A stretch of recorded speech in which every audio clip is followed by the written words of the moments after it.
and hopefully we're live. And this is July 19th. I'm Richard Murray, and this is the Zidim channel where I deal with 3D printing and just model trains and generally hanging out. Now today I'm not going to do a whole lot. Hey, you can see me.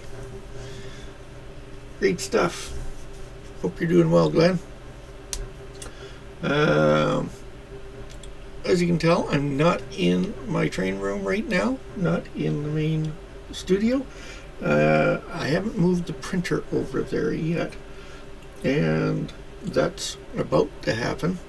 But I have a problem here. I've been fighting with the printer. I don't even have a second camera set up in here anymore. We will get there. Be prepared for a bit of an earthquake. There we go. How's that? Did it work?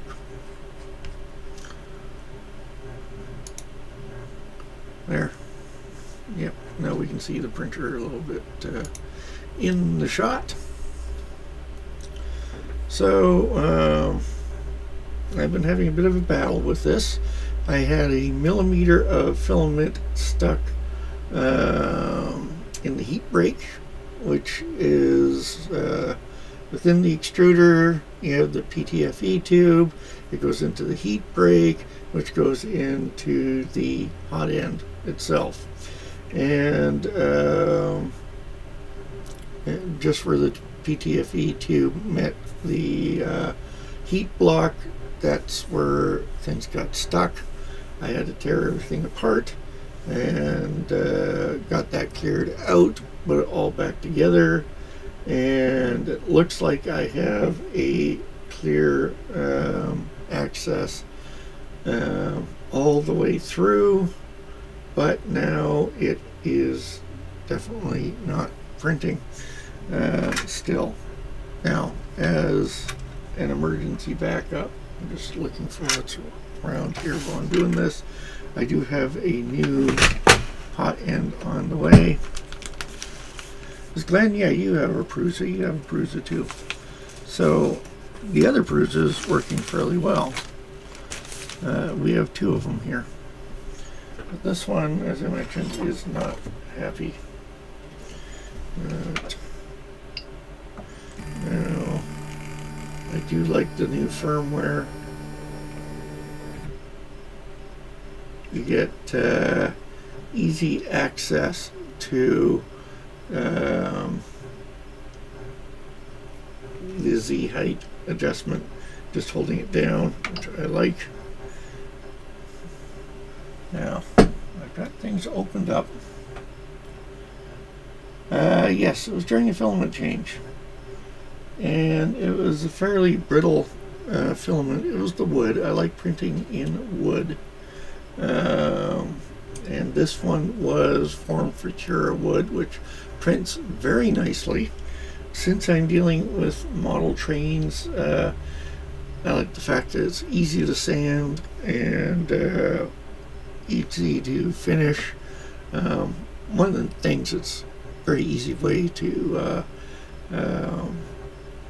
finish some of the models with the wood is it takes marker very well. And I've been doing some staining with it. Here, I'm just putting some wires straight in and see how far it goes.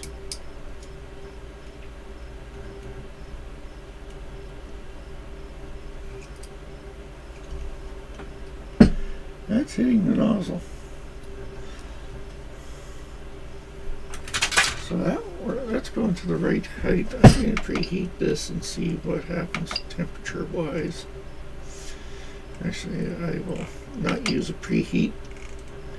I'm going to, going through settings, just play temperature and heat nozzle. I do this so the heat bed itself doesn't heat up. I'll take it up to 200.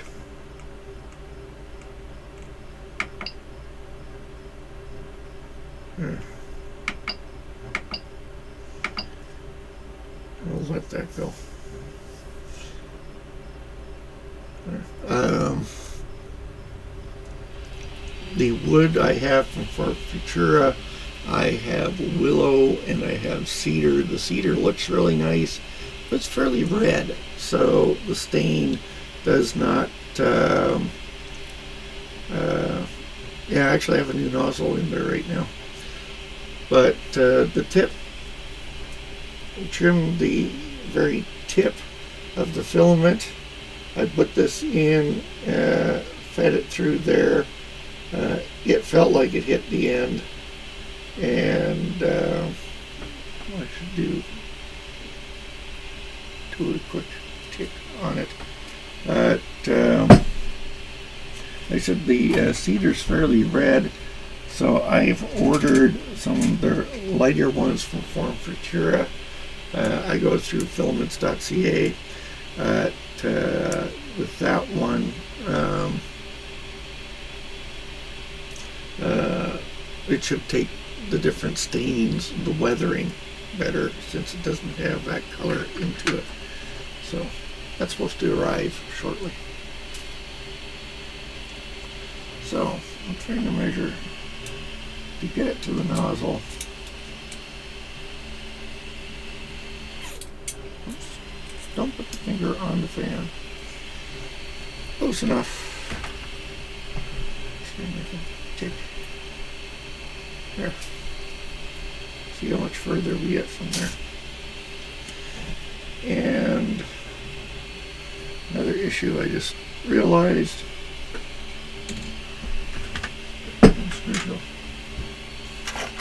There they are.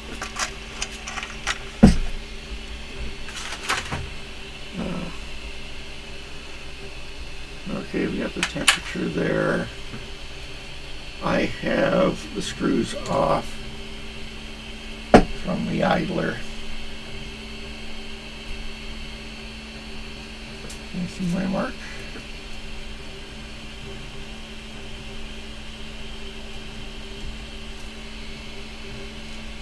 See, we're quite a ways out there. See how much?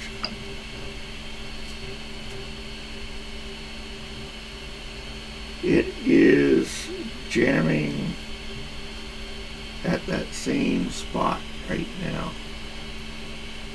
So where the PTFE tube is hitting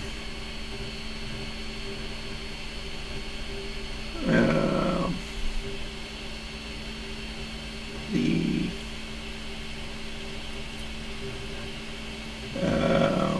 heat block. I think that's the proper term for it. I'm just going to say yes, it's clear, and then I'm going to cool it down before I do anything else. So I can tell by the distance here that that's exactly where it's not getting through there. Yes, might be a bad PTFE tube. I think I mentioned last time too that just pop out. I know I got some PTFE tubing here. It's somewhere in here. It arrived the same day as several other shipments, and I looked at the other shipments, but I remember seeing the PTFE tube. It was in a small bag, and I have a cat here by the name of Gus, who occasionally makes an appearance. Actually looks a lot like your cat. You know, he's a Tux. He's a rescue cat. I volunteered at a no-kill shelter, and he was there for about 2.5 years or so, two and a half years. One day I decided, well, bring him home, see how it works out. He's a wonderful cat, but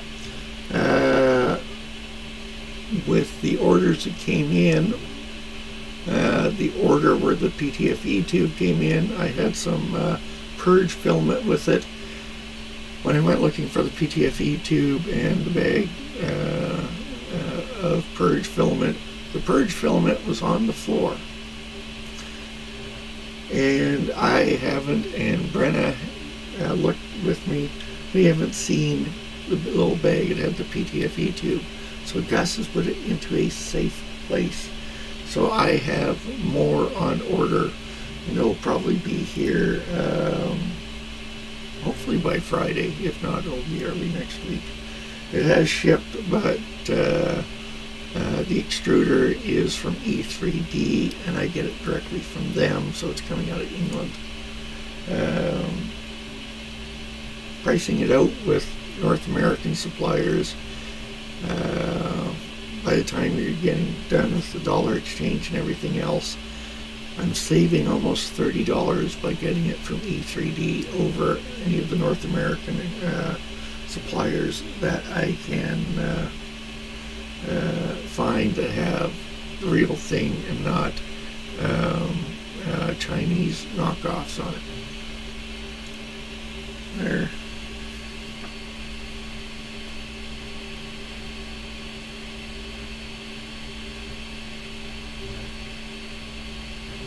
Yep. Hey there, hi Bob. Good morning.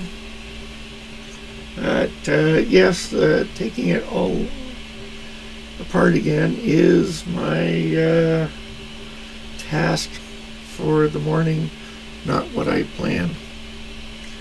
Now, since I'm going to be staring at it for a bit, bear with me. I'm going to do a slight audio change. I have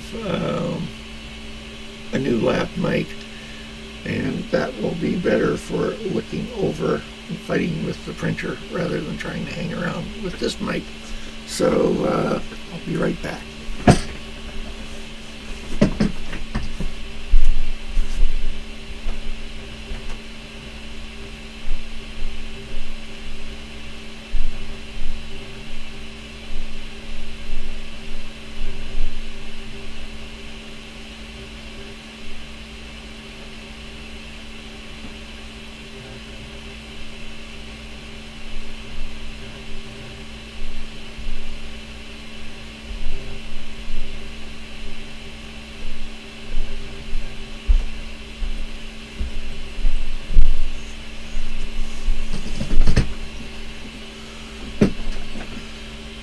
So to do this properly, I should be running this all the way up through the shirt and everything. This is a wired lav mic. I have the wireless, but for live streams it's not great because no, I did not get the new extruder. It hasn't arrived yet. Do this professionally. I'd have it run up all the way through my shirt for this morning. I'm not going to do that. But yes, I have a cordless mic. I have a very good cordless mic that I can use for shoots and have used them.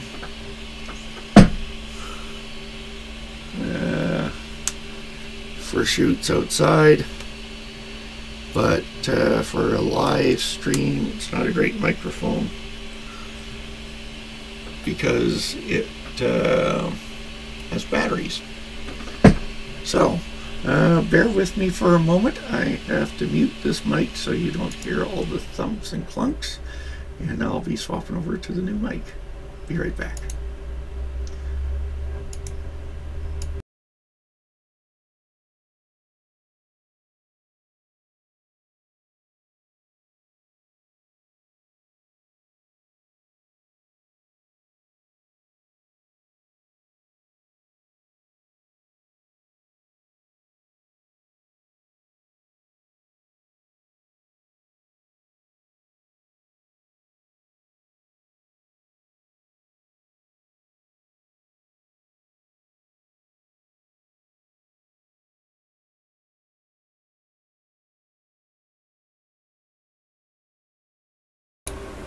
There we go.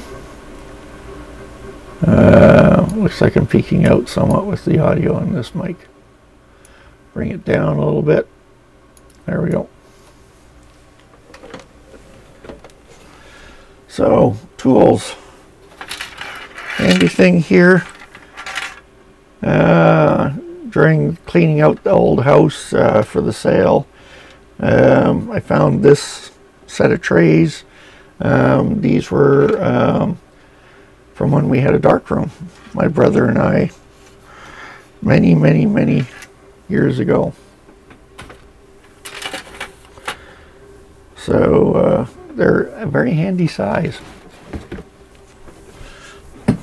and they're great for dealing with parts. How are we doing here? Close enough. Now the annoying part through all this is I'm pretty good at taking this apart. And take it up a little bit more first. Much easier to do this way. A little bit less height there. There we go.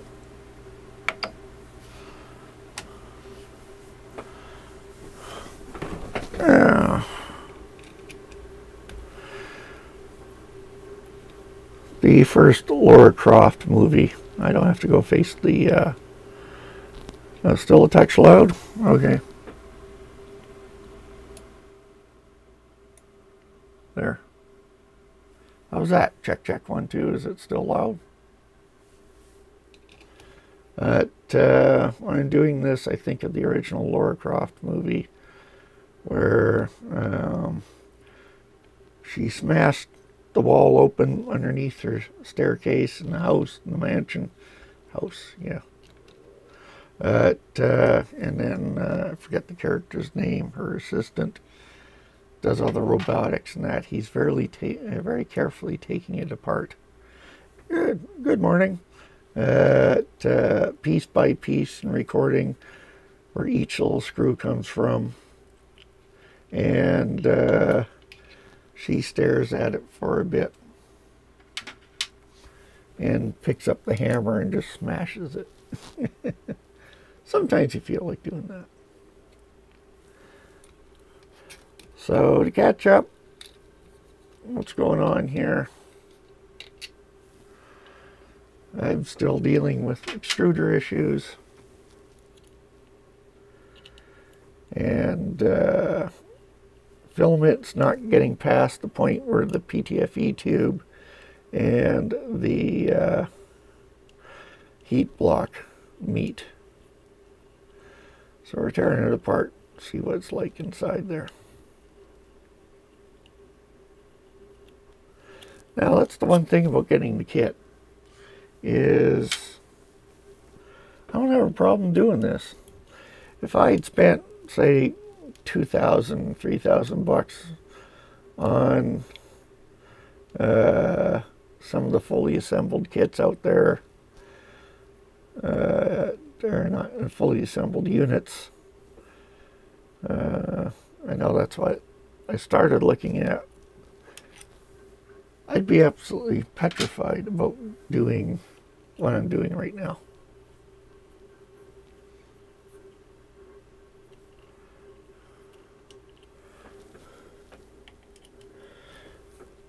As it is. Yes, the joy of extruders.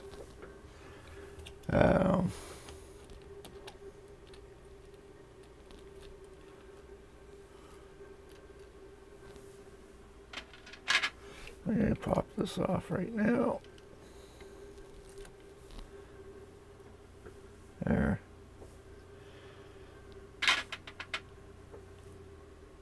Doesn't come with it, but handy to add. That's your silicone heat sock. Helps even out the temperatures from the block. I should have done this first. I will deal with it now. See if this will come off, if I have to heat the whole thing up again. Still fairly warm.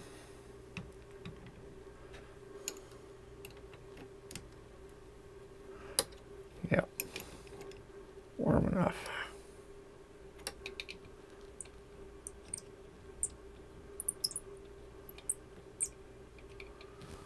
There.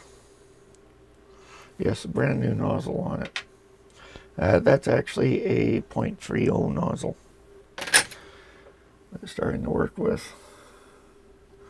I'm going to do that test again with the wire right here. I am going to be opening up more. If you haven't bought one yet, having a 7mm wrench for the nozzles, get one. That's all I can say. You change nozzles so often. Very handy to have that.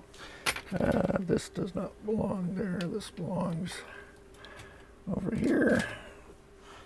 Where's that wire? See the wire just a little bit thinner. I can feel the block right there. See, it passes through, but I can feel it catching.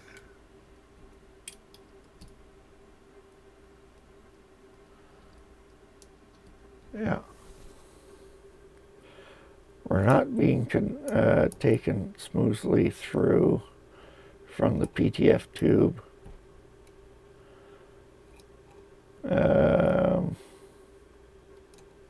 Onto that heat block.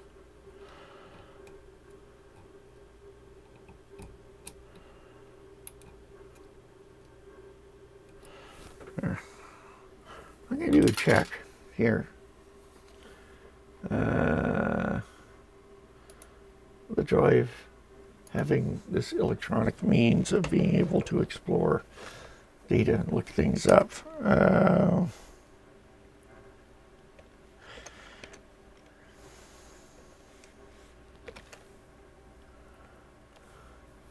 Let's see if I can find, oops, pictures, let's see.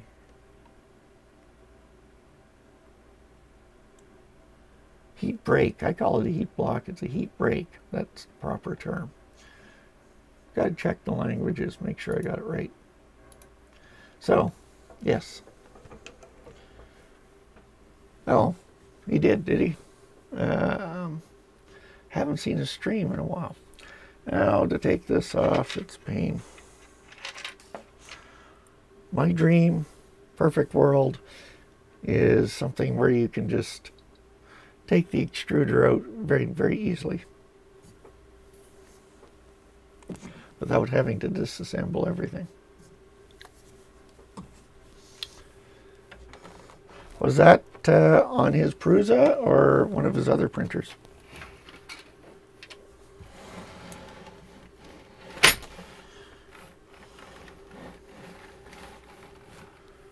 Okay, where did I put it?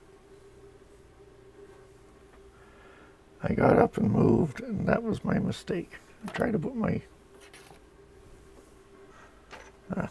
tools in the tray, and I did put it into the tray. His Prusa. Was that just recently? I haven't caught his stream in the last couple of weeks.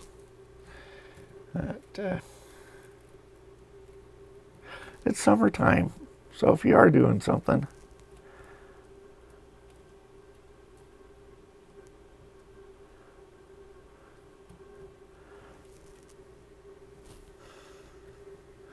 I've been trying to get stuff done outside.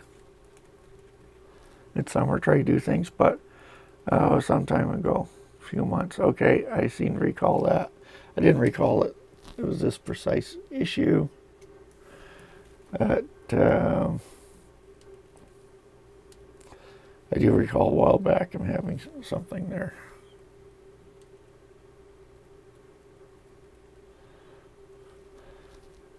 Even though it's that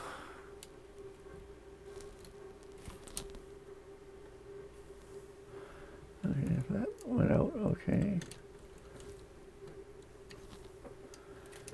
see, when I raised the extruder assembly up here, I dropped it down because it was right at the top.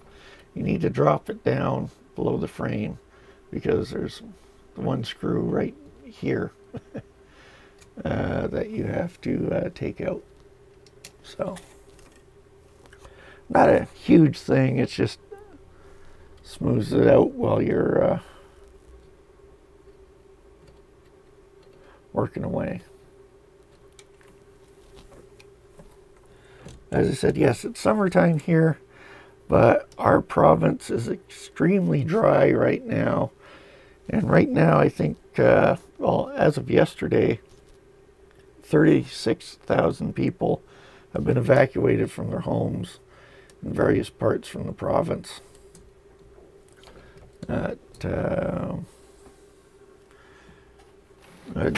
to wildfires. A lot of homes have been lost already. Oh, crash, thump. There we go. Okay, all those are loose. Now let's deal with the wires on here. And oh yes, I recall this. I have to drop the pin to probe down so I can get that cable down.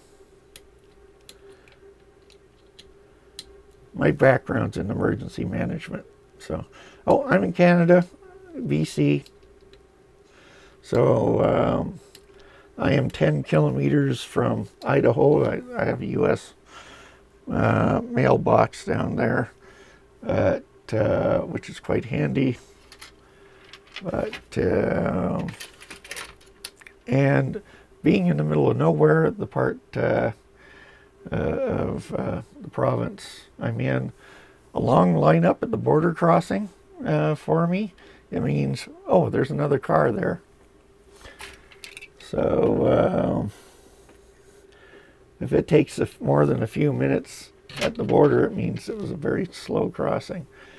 You know, I read the horror stories of the major centers where folks, you know, it can take a couple hours to get through the border crossing sometimes.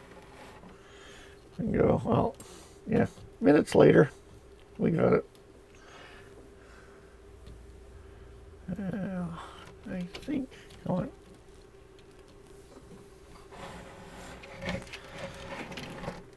So quite often it's, how long have you been in the States?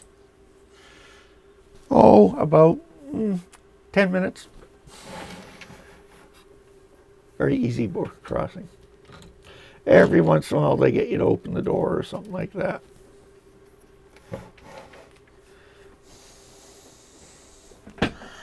I have to move my recycling bin. It's in the way. There we go. Much better. The desk I have, you can see it through here. This shield, this is foam core. That's a Gus screen. Keep Gus off the printer. There's two pieces there, and I toss one on this side. I have a lap table set up. Brenna's printer is in it right now. We bought tables for her too, but we decided there wasn't enough room in here to have them both set up. So,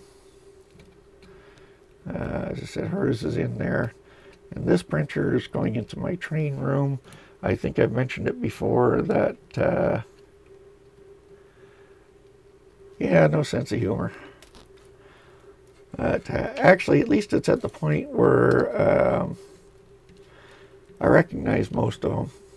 And I'm, even though I'm on light duty, I am a volunteer firefighter. So my vehicle, the license plate is a volunteer firefighter plate. And I keep a high-vis coat draped over my my seat. So I think that helps a little bit too. Because I know I get through a lot quicker now than it used to be.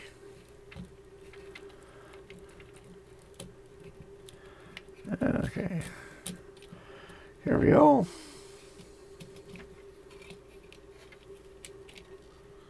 I don't like having things hang like that. As I said, it'd be nice to have something that you can just snap it out. The next step would be having a set of plugs right here. So you don't have to deal with the cables going all the way directly into the electronics bay on this thing. Now, can I do this carefully without touching? Now, I know I had problems with this, putting it on. Because I was running into two areas. It either, I wonder if this is the issue, partially the issue. If you look here, right where the finger is, this is supposed to be flush. There's this little insert here. That definitely is not flush with the system here. And the end is partially folded in. And that'd be where my wire was poking on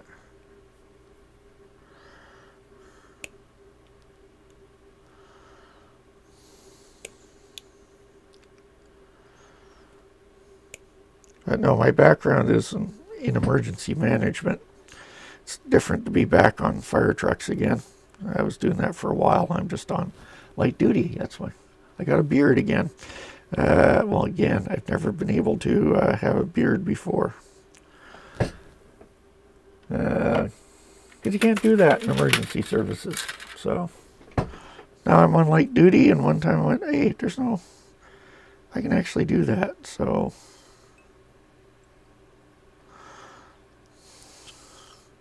now the other end's nice and smooth. It's this end, it's an issue. There.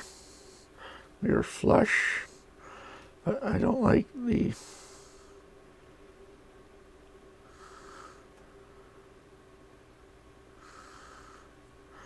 edge there, but we were getting through there. We were getting through there. We were not getting through. I don't have a second camera in this room anymore. I'm going to rectify that probably within a week. But where we were jamming was against here. Where's my wire? Just to make sure that this component is okay. If I get in, it's smooth. Or what do we call it? Search and rescue. Yeah, we don't have the glaciers here. When I moved from fire over to emergency management, the very first event that we dealt with was a major blizzard. We ended up sending out 2 school buses driving behind a snow plow and with the RCMP, and they got onto the highway and went down the highway, and they picked up people that were stranded on the highway, brought them in. We housed them until the morning when they could open up the highway. And that was my introduction to it. So winter calls, but I was the emergency management coordinator for the community I lived in at that time, and did a whole ton of calls. And Reykjavik. Okay. At one point I worked with CTV National News. It was during the '88 Olympics. I was just a gopher for them because I was going through SATE at the time, trying to figure out how I'm going to deal with this. I'm going to put it back on and just feel that connection, because this looks nice and clean. But with that being poked up, that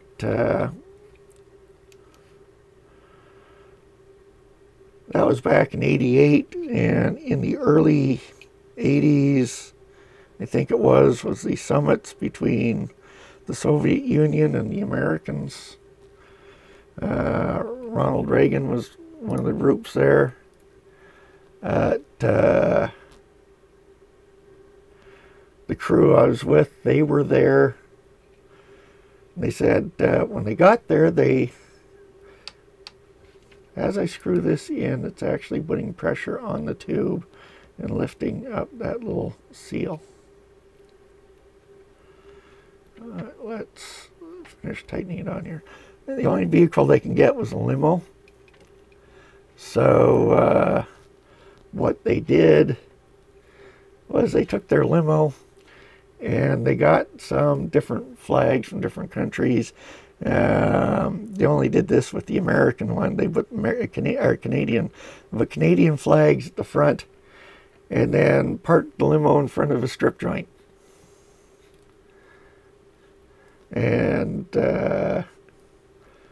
they had great fun because all these different news crews were hanging around there trying to find out which government official was going to the strip joint.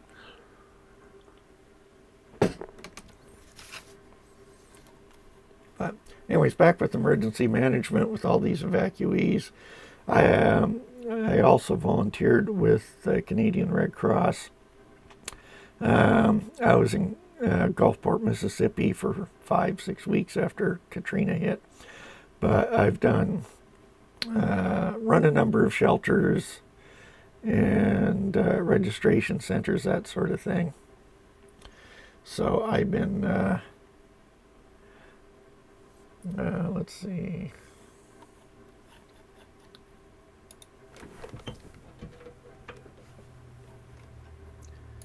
Actually,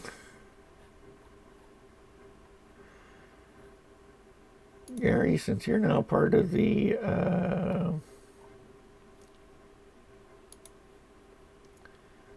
there, you're part of the Hangout. Here we go.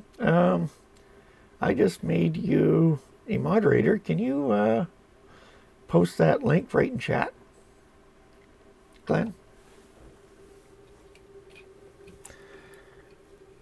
In the meantime, that's tight on there. As I said, when I tightened it, popped up. I just want to feel what the connection's like. That is smooth.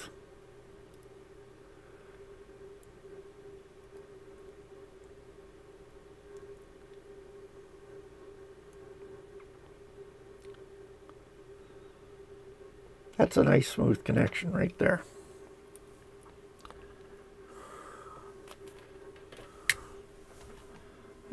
Let's see what we got here.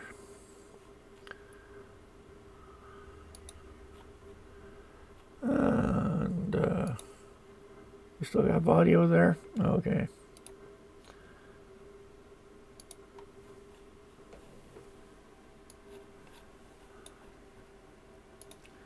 Got this? That works. Yes, it gets hot.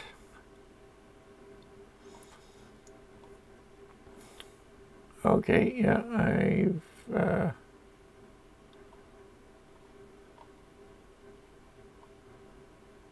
this is the old one. Yep, I remember going through this.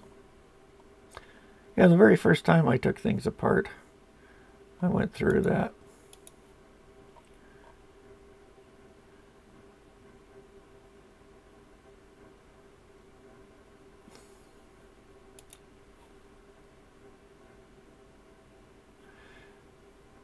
So this is a different design. This is an older extruder head. The heat block is a heat break. Sorry, that was the right term, right? Heat break. Yes, use the right words, Richard. Okay. You can see the heat break is part of this assembly here. They're not separate components.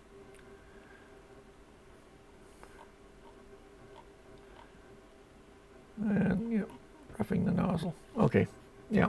So slightly different setup than it is down flush with the metal part, then the tube is loose. That's the problem Nilla had. Okay. As mentioned here, you know, I haven't put the filament through. I have put the wire through there. Yeah, that way the nozzle does strip it. I'm not going to take it apart now, but the heat sink component and where the heat break is with the current model of the E3D extruder is different than the one showing in the manual. I know the first time I looked at this, this is the instruction set I went through and realized it's a different design. As I said, it would be nice if they're easier to put together. And the way this is a huge improvement over the J-head. Yeah, that's what I like about all these videos. This is where we learn how things are going on. I'm happy with the tip at this end. So I'll get this back in here. And once I have it screwed back together, I will be double checking once again.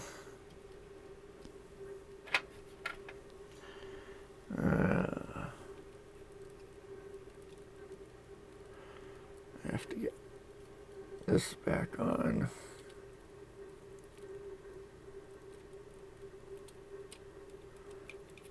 Yeah, we get to learn from everybody else's problems.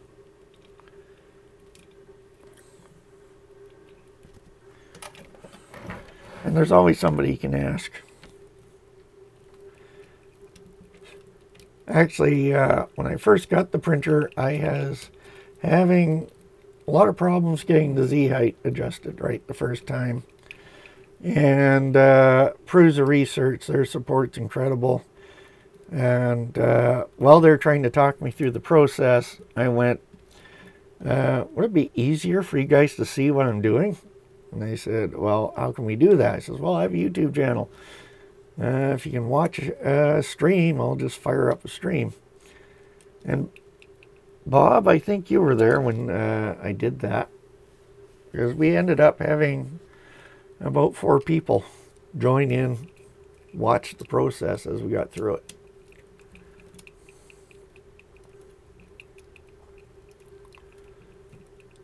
Now the other thing to do when you have it all apart like this, and once you get the stepper motor back in, is to double check the alignment of, I forget the term for that component. It's not an idler.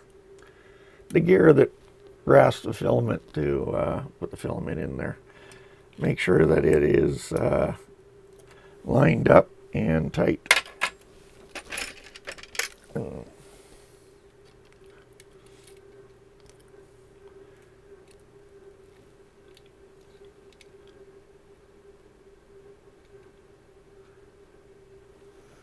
I'd say I'm slightly out of alignment there. So I'm going to tweak that.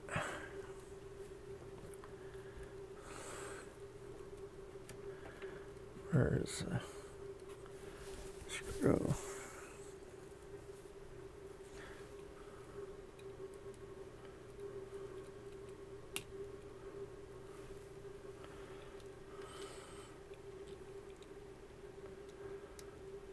Make sure it's precisely centered. It's on the flat.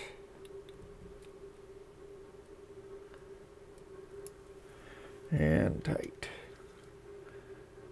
And that looks much better.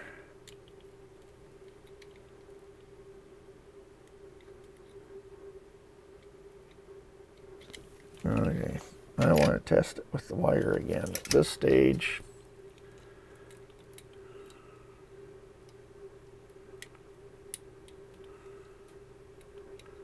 Now the wire's not going through. What has changed? Only location is make sure it's popped in all the way. There we go. There, that's better. No jams. Going right through. Okay, that works. That's tight.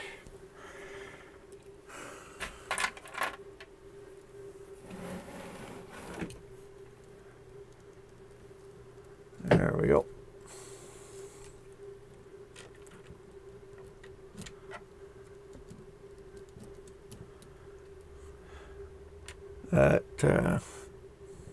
Back to emergency management.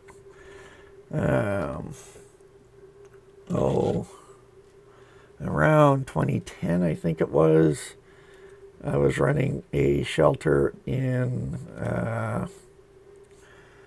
or was it Regina, Saskatchewan, I believe. And it was for smoke evacuees. It was large forest fires, northern Saskatchewan.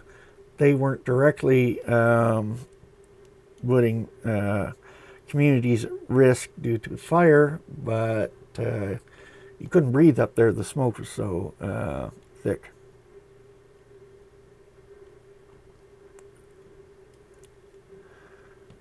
Is it getting crushed going in there? Good question. Let me finish tightening this up. Well, our problem was not at that height last time.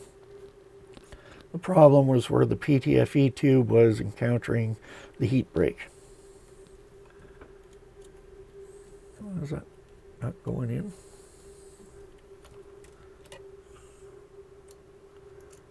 Let me tighten this. Get a bite on it. Anyways, the shelter I was managing, it was all for First Nations people from 2 different communities. And when I took over the shelter, needed to get some things posted. And I said, well, we can put signs up. And I was told that, well, the majority of the people that were in that shelter that I was managing were illiterate. So I said, okay, what if we posted in Cree? Would that help?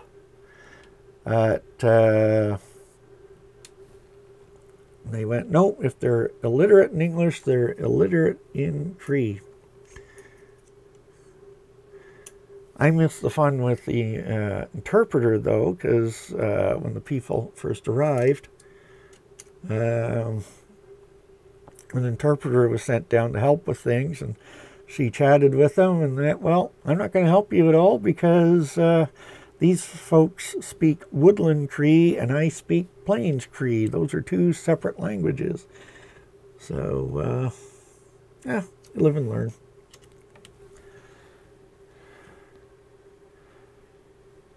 But it was a lot of fun, and we were dealing mostly with young families at that particular shelter.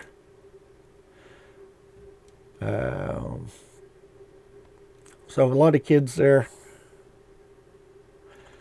The day I arrived, I flew in, they picked me up, dropped my bags off at a hotel, went to the center, and they took me to where my office would be. And in the office at that time were RCMP, Winnipeg Police, Campus Police, and Transit Police. We had 4 different police organizations there.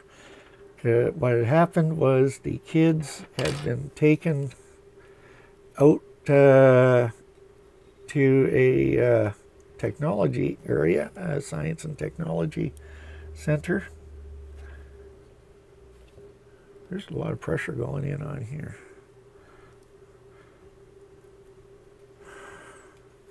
I want to heat that up. Put the nozzle on. It's best to put the nozzle on heated. I don't like the amount of pressure it's being put on here. But anyways, the kids were taking their bus load. They did a head count. I forget the exact numbers, but it's like they took 19 kids to the center. They brought back 20. But it turned out in the process they lost 2. So that's funny. You think you're up 1, everything's good, and didn't work out that way. Come on, excuse me. Come through. So that was a lot of fun to walk into. Turned out that the place wasn't too far from where we had the shelter, and a couple of the older kids decided to walk there. But after the tour at that site, where does this wiring go? They decided to take the bus back. So that's where we gained, there was 3 of them. So that's where we gained 1. But we had another 2 kids there, 2 brothers, and the youngest brother had to go to the bathroom. So they went to the bathroom, came back out, and the bus is gone. But once again, they had a head count. Everything was there.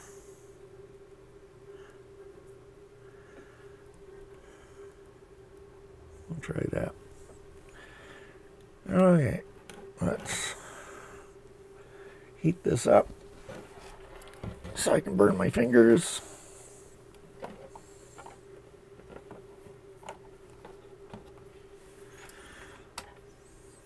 Put the nozzle on properly.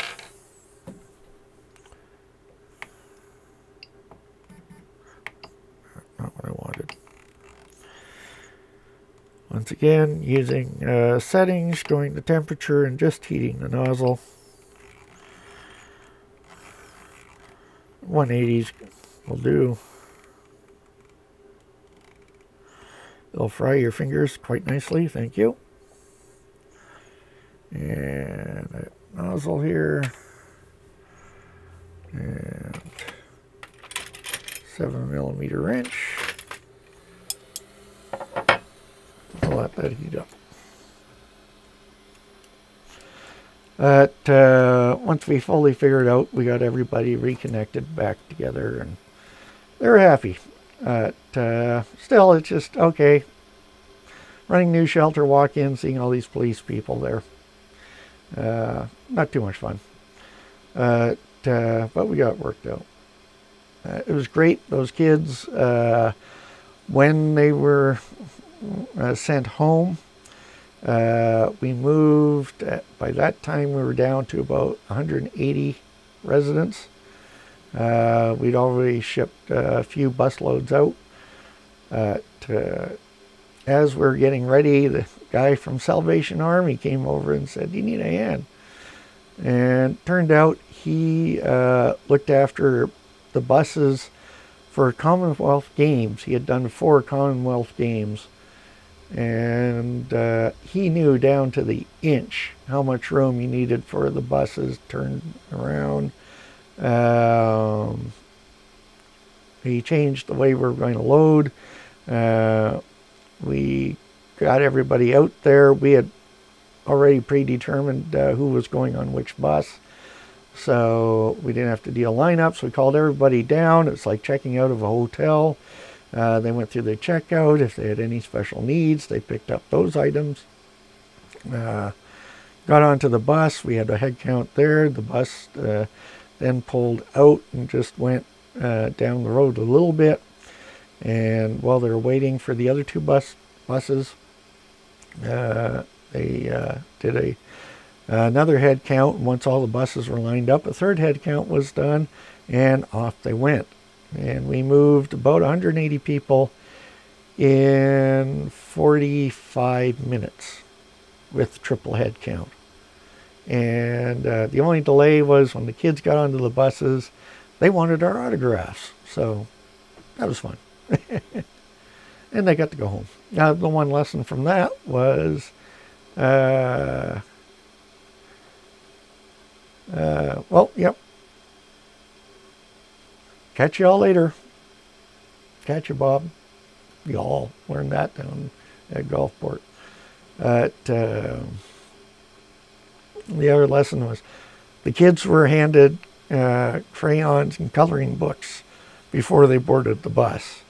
But at the door to the bus, the driver from the bus was there collecting all these things and telling the kids, yep, you're going to get them all back when we reach the destination. And he told me afterwards that, yes, once he allowed kids to do that, and they had crayon all over the bus. So they all got their stuff, but after they got home. Okay. Get this started.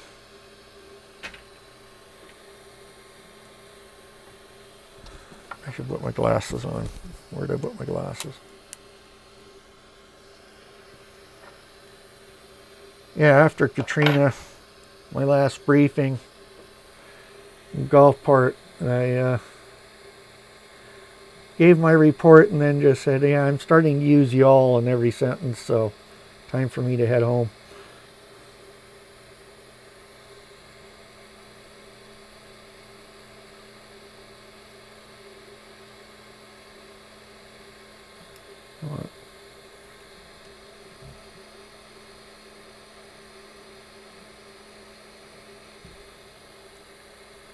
I can do it. I can feel that heat, so I want to do it soon.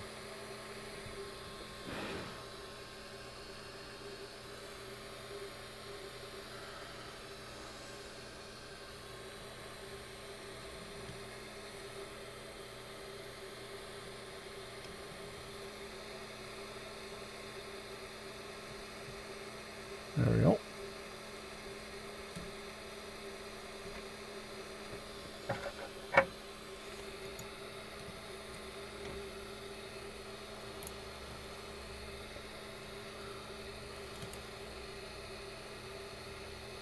There. Hoses attached. You can cool down now before I do anything else.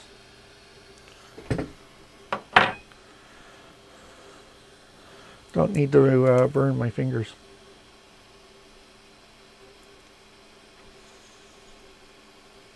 But yes, with the 36,000 people they have evacuated here, that means they're sheltering probably between 17,000 to 20,000 people. All the rest will have disappeared to relatives and friends. But still, you got a lot of people to look after. They tried to use hotels first, but it's the height of summer, so communities that are evacuating, the hotels will be partially filled already. So that means you have to shelter people in gymnasiums, things like that. It takes 40 square feet per person just for sleeping space. So you use up a lot of space.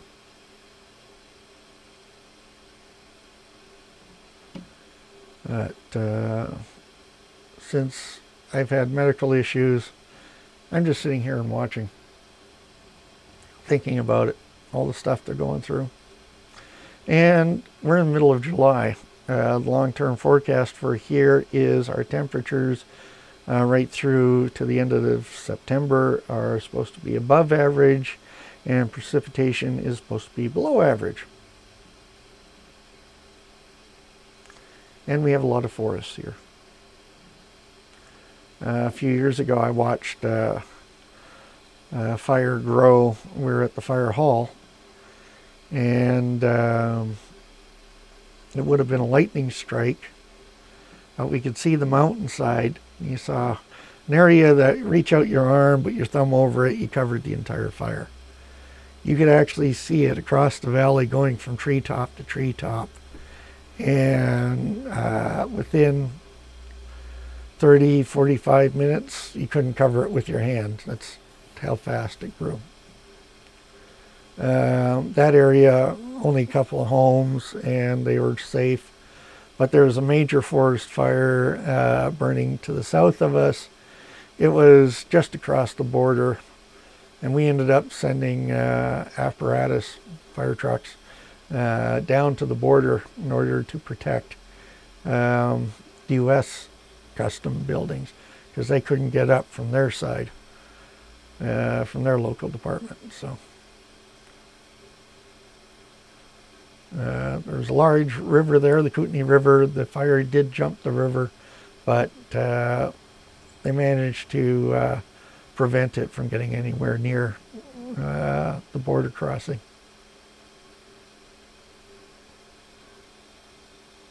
It's a cool day in here. Only 29 Celsius inside the house.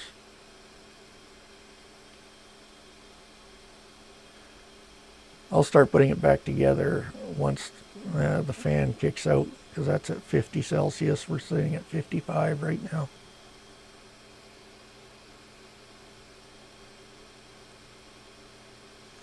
So I have pine, cork, ebony, and one other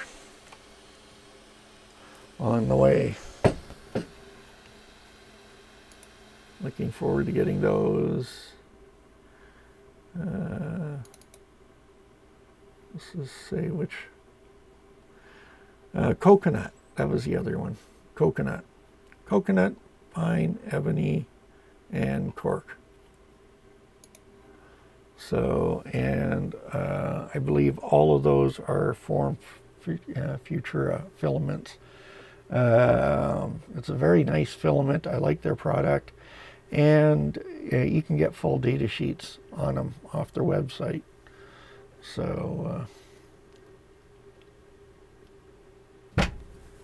yep, that works. Damaged my elbow more than anything else. What order did I do this in? I gotta do this first. It's easier to do this first. Pin the probe up there with the wires hooked in properly so they're not being pinched.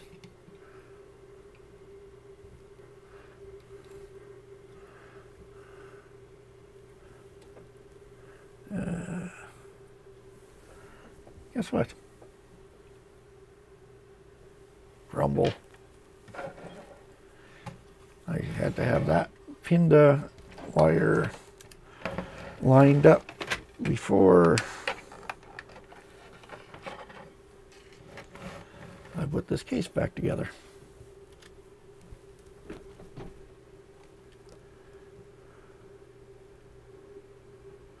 €17 for PLA. Well, this Form Futura filament, it's made in the Netherlands, isn't it?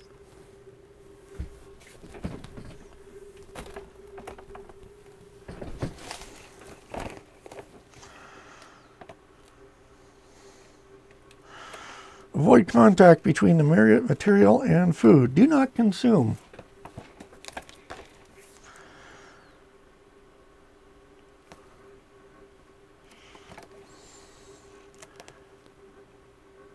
Netherlands, yep. Made in the Netherlands. And as I say, I really like this filament. Now here, I think it's about $40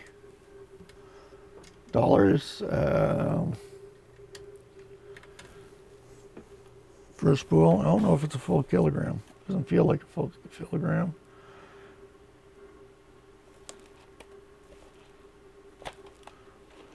Might be. I don't see anything listed on the box. Print temperature, batch number. This is half kilogram.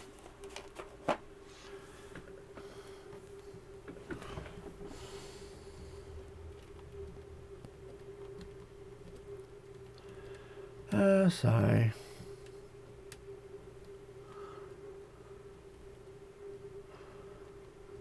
So I don't know what the Canadian dollar, the exchange rate is. Definitely not the cheapest filament out there. It's a very nice filament for modeling. You know, the filament in here right now, that's very inexpensive filament. As I look at it, good practice too. I actually put the date that I got the filament right on the coil. It's easy to remember when you get it, but is there enough? It might be loose enough so I can do it now.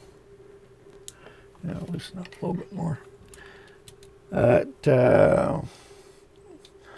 the time we're approaching Christmas or something like that, I won't remember when I got this stuff. There we go. That's all I needed.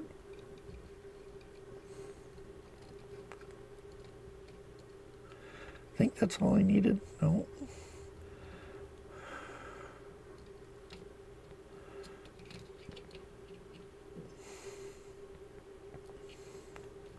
Just need a little bit more space there.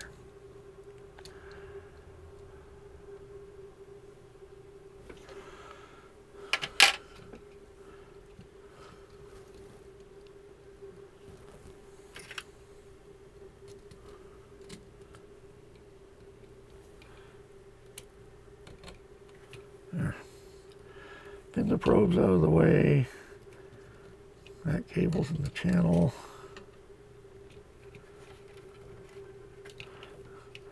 That one's in. Fender probe cable is in. Fan cable now in there. Now I can put it all back together.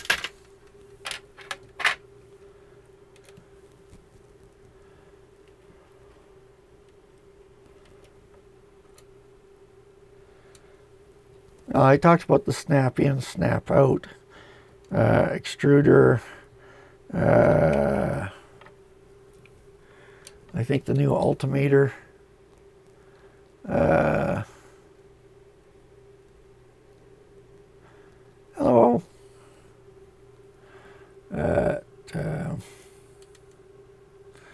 That whole assembly is one unit, and it does snap in and out. But the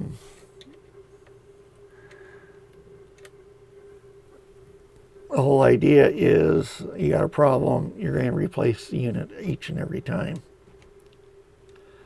Which might be okay if you're, say, in an architectural office or engineering office, but for at-home use, and even for if you're running a commercial operation just focused on 3D printing, you wouldn't want to do that. You just want to do it if, say, you're an engineering firm or architectural firm, and you're not going to worry about that at all.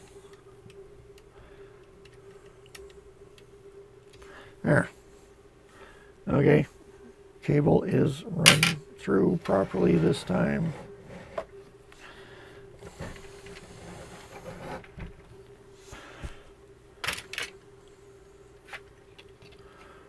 Just push up in the probe. That's way too high.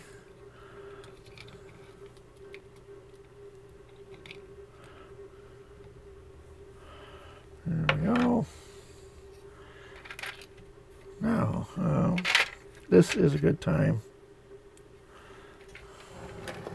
to put on the heat sock.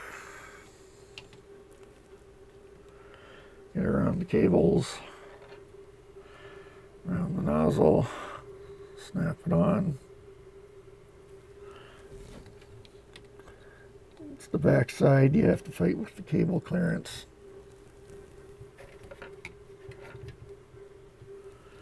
And there. Once you get it in, the cable helps keeping it lifted up. Why is that not going on? There. Full clearance. Good.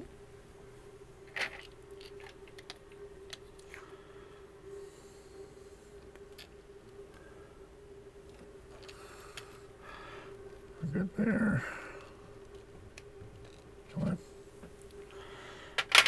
this doesn't feel right.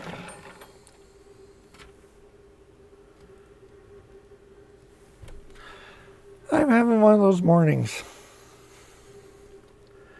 I think our cable's getting pinched over here. Double check both. This is why I don't work full-time anymore. My brain gets too fuzzy. Sigh. Long drawn outside. €1, but 45.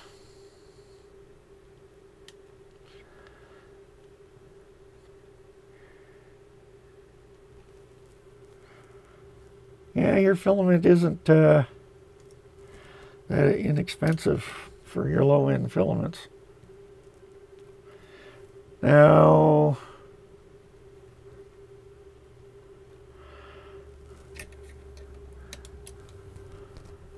you know, when you're in the EU, you have a specific tax for products, because I was just watching, what does she go by name? Kat. On her channel, forget what country she's in. I thought it's part of Europe, but she's not in the EU, so she says it's good getting stuff in. It takes forever, even though the distance isn't great, but they don't pay one of the EU taxes on it. Okay, this stuff I don't have to worry about. This one I do. And I need a little bit more space to get in there.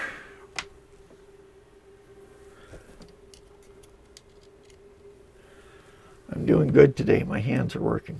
I have days where I wouldn't be able to do this at all. I just can't hang on to it. That's why I got into 3D printing, because when my hands are doing that, I can't drive either. So,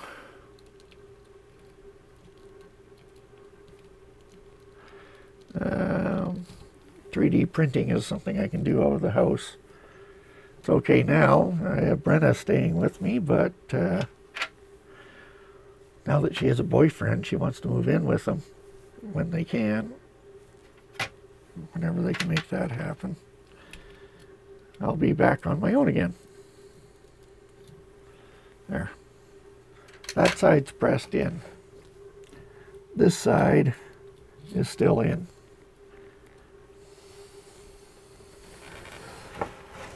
There we go.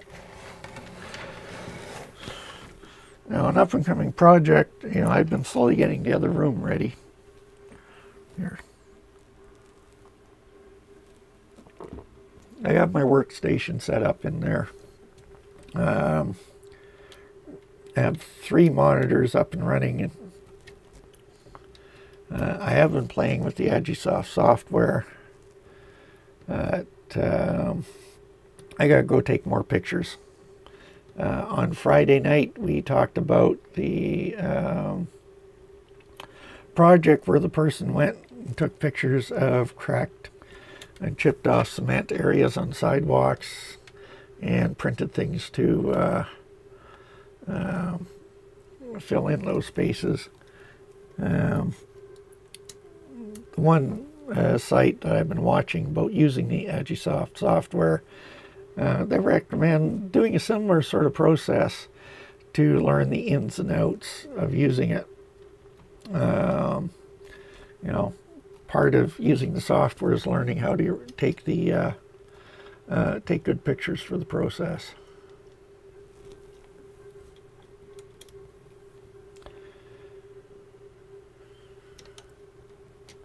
So means I'll have to go outside. Yeah, I thought it's a great thing that I don't have a sidewalk in front of the house. Let's see, this street doesn't have sidewalks. Next street does. This house was built in early 40s, probably wartime, for the mines in the area or for lumber. or for food production for that matter, but probably mining or lumber for the war effort. So it's an older street, small community, no sidewalks. The street up one has been renovated. It's wider. I guess it was considered to be a main roadway. It has sidewalks. The advantage to that is, I'm going to take that one out for the moment, is in the wintertime, I don't have sidewalks to shovel. Well, come on. Get in there.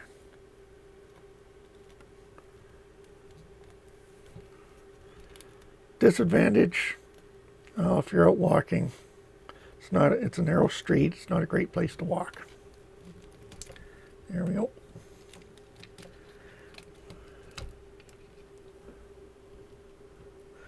This one cable does not want to cooperate. There it is. It's in there. There. There. That's good. I'm certain I can find stuff around here. I can take pictures of and play with the software.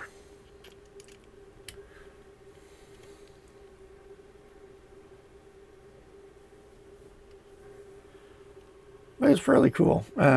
Thing is, with the software, with your pictures, you need to mask out the parts that you don't want modeled. And since it's good to work with a minimum of 20 pictures, that means making a mask from each one if you don't have a good backdrop. If you can control your background, then it can be automated. So, there we go. Otherwise, it's a pain to make the mask.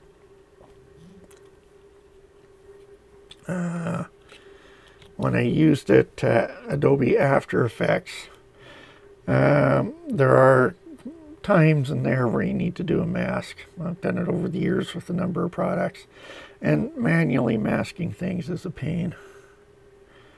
So the automation is nice if you're set up for it, if you got the right sort of shots. What you can do with Agisoft, and this is part of learning how to take pictures for it, is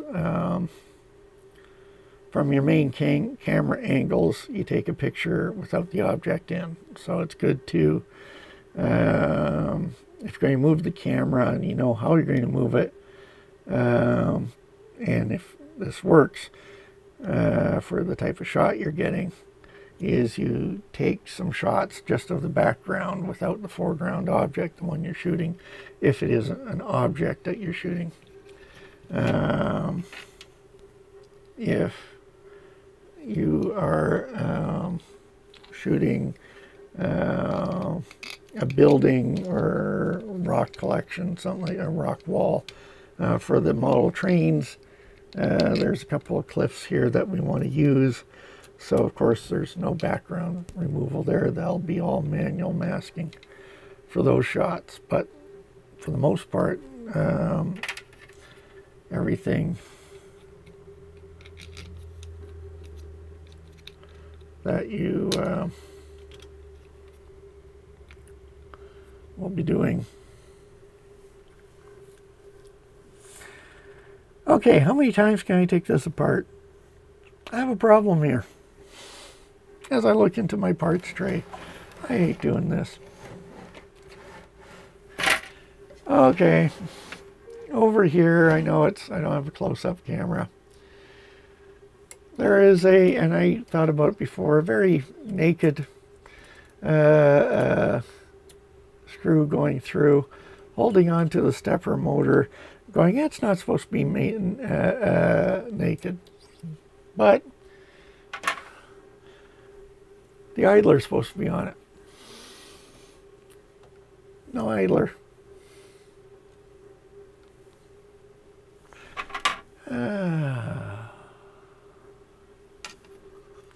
Now, how much can I leave on to do that? I don't have to take that apart. Don't have to take that apart. Because I'm not taking the extruder off. I just have to take these off. No!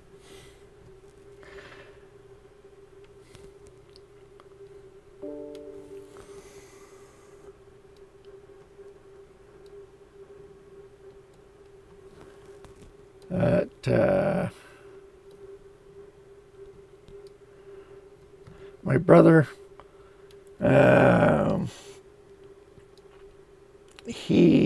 good weekend for him is stripping down an engine, fixing it up, putting it back together. And his truck, he had a small half-ton, eventually became my truck. Anyways, it was a Sunday, probably 7 or 8 at night.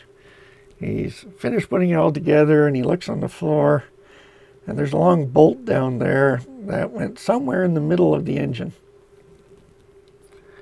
There's a whole bunch of interesting words used.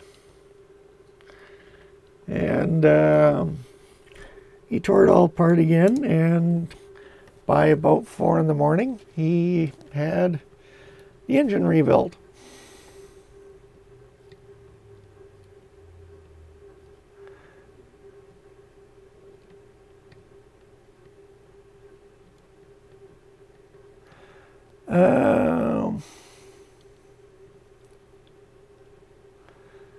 Oh yeah, okay, I understand. You need the full GPS info on that for your drone images.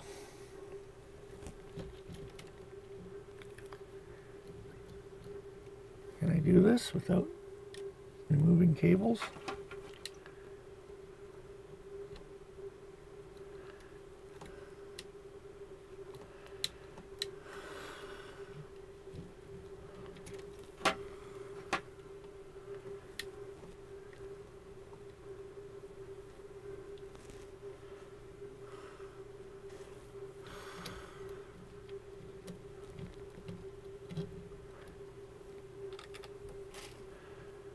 You know, if you're an engineering firm, once again, geological firm, that sort of thing, hell,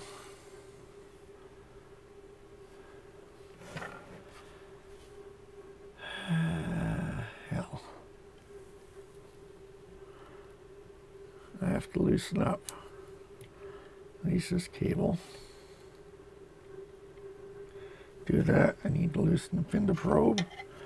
Is it what's holding me tight here?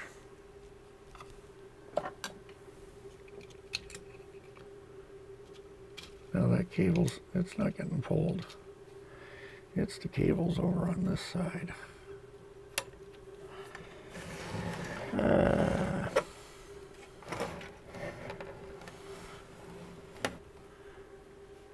Yeah, you pay for those features.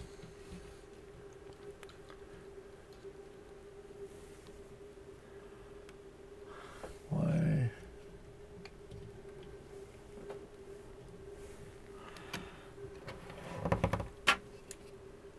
That is a cable.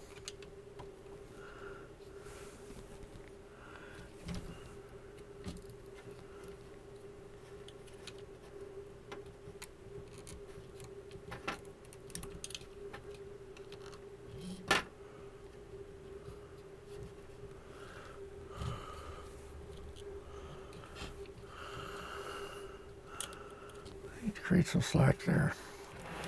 I don't think this one cable is where it's supposed to be.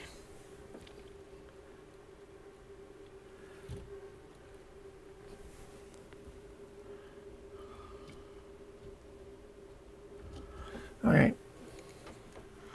Time to go back up to our technology.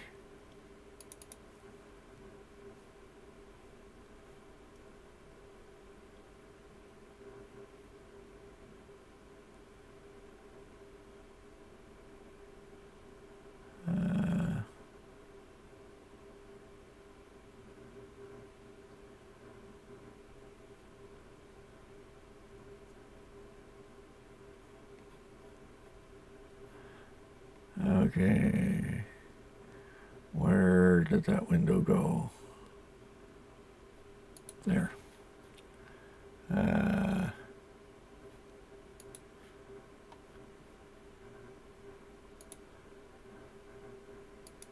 Let's take a look at the assembly instructions.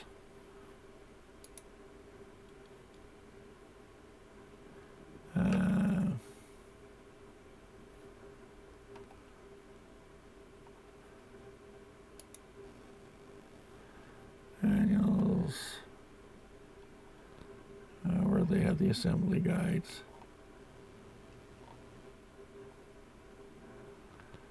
Join the Prusa.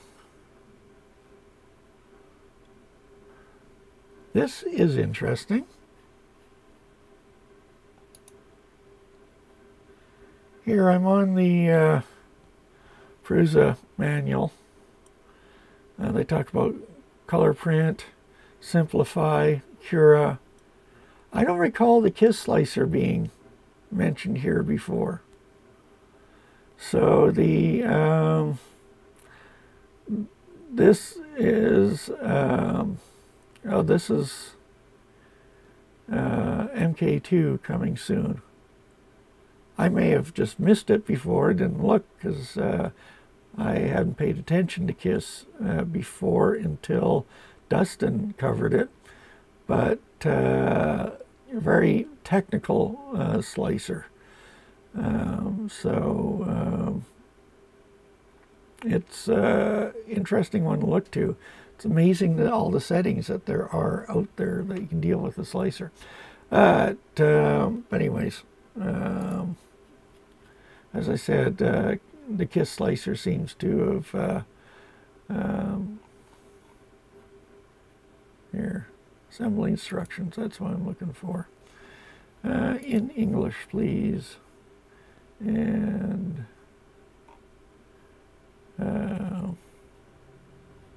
upgrade, kit assembly, extruder assembly. We will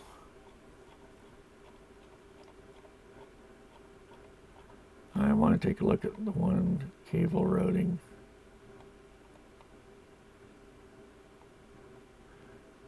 Oh, 13 millimeters. I'm going to double check that distance. Again, cable management. Yes.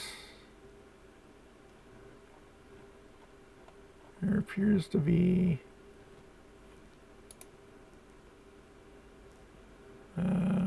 this side.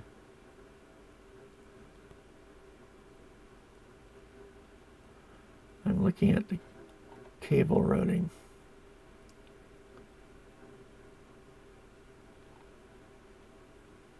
Always useful to go back and take a look at see how it's supposed to be put together.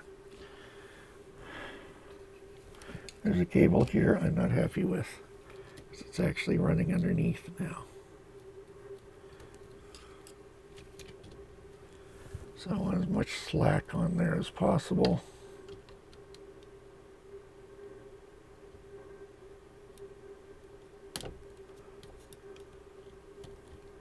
You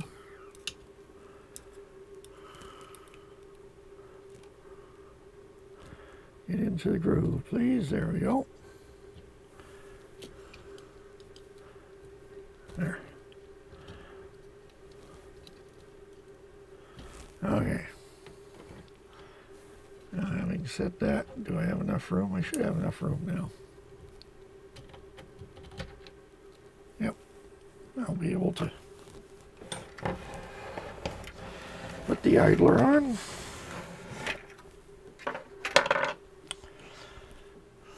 All right.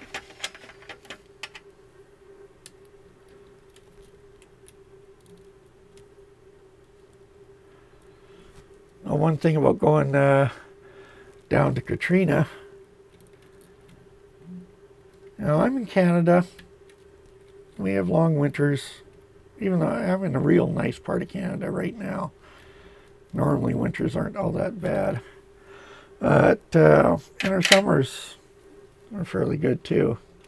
I learned from being down Gulfport that one of the life-saving materials that you need, there we go, is ice. Because at one point we removed ice supplies from being one of the things that we handed out.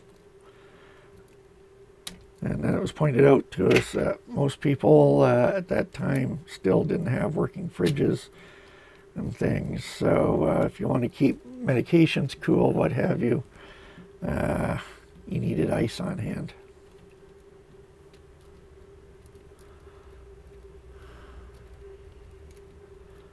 So it went back on. Never thought of it as a life-saving element, but there you go.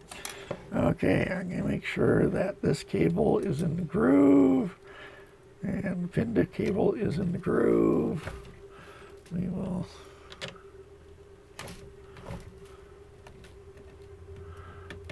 get that in just so I can hold it in place. We're going to turn it around and make sure everything is in the groove over on this side, and one of the wires has popped out.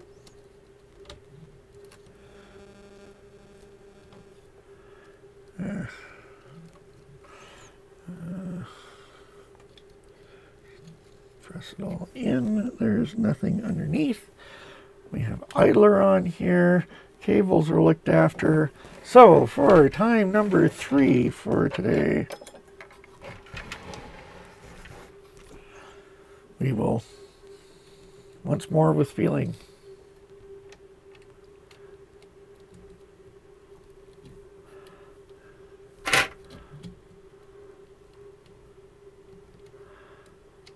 I'm doing this on a couple hours sleep. Mine was a kit. We actually we got 2 kits, and we assembled both of them in live streams. Brenna did hers first, and then I got mine done. And you know, the recommendation out there is, you know, get a kit, you get to learn everything. Was it signed? Not by Joseph, but I did get a staff member there to sign this one for me. Because I asked to see if I can get Joseph to do it.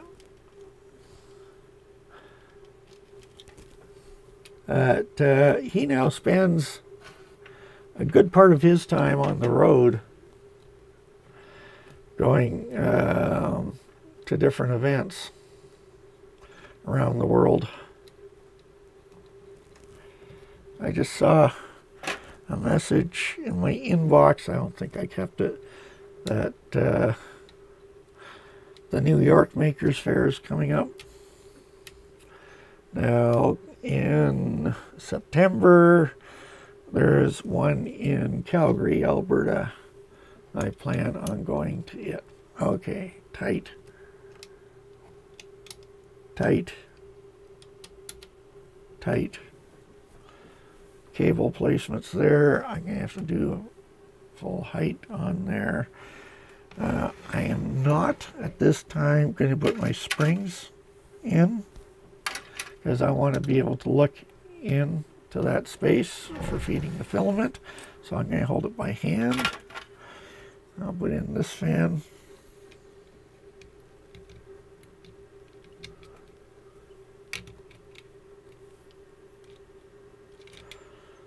So yeah, I'll be going to the Calgary Makers Fair.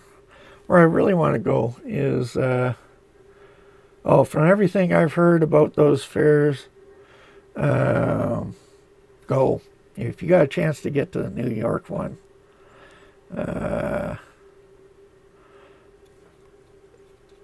you too will be blown away on what goes on with all the various items. Okay, that's in place. I do not have any spare parts, which is always a good thing. Put that back together. before I do any calibrations here, I am going to try to do the filament feed once I find what happened to the power cable. Next month I have an electrician coming over. He's one of our firefighters, because every outlet on this side of the house has at least one power bar on it, if not two, which is not a good thing. I'm building a new garden shed next month, and it's going to be full height. I still have my mark on the filament, by the way.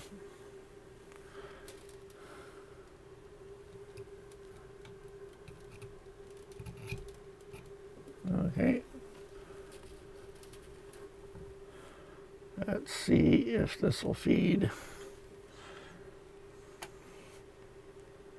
I have to do a preheat, so I don't have to hang on to it yet. 30 degrees in here right now. Settings, temperature, nozzle temperature.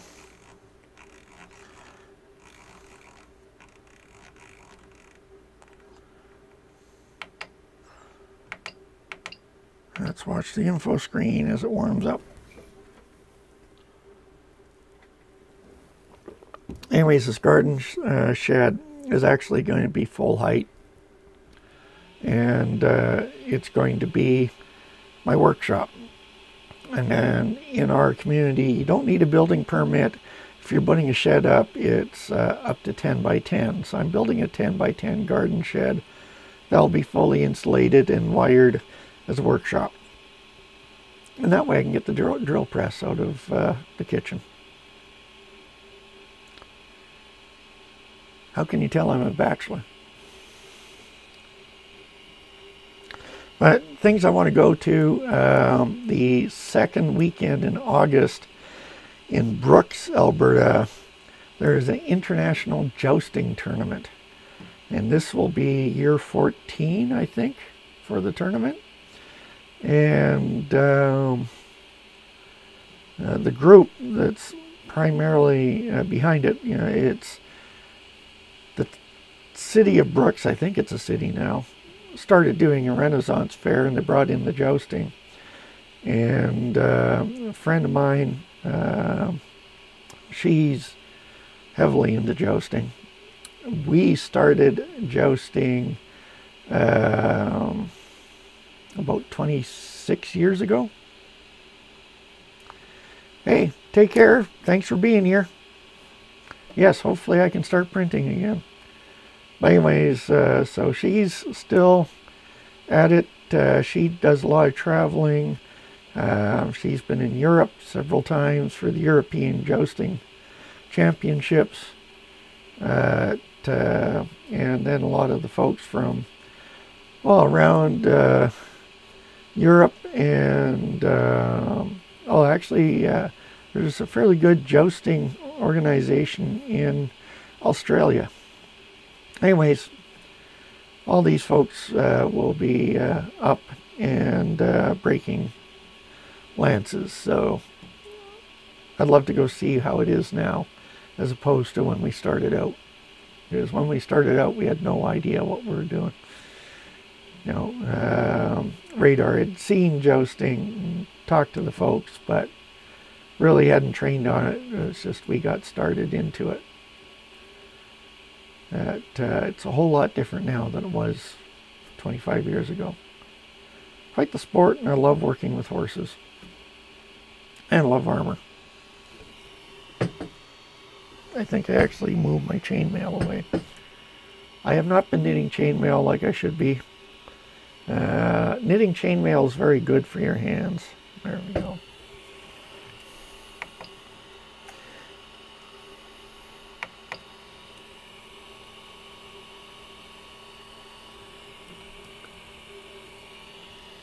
We are got some grip on here, but it is not going in.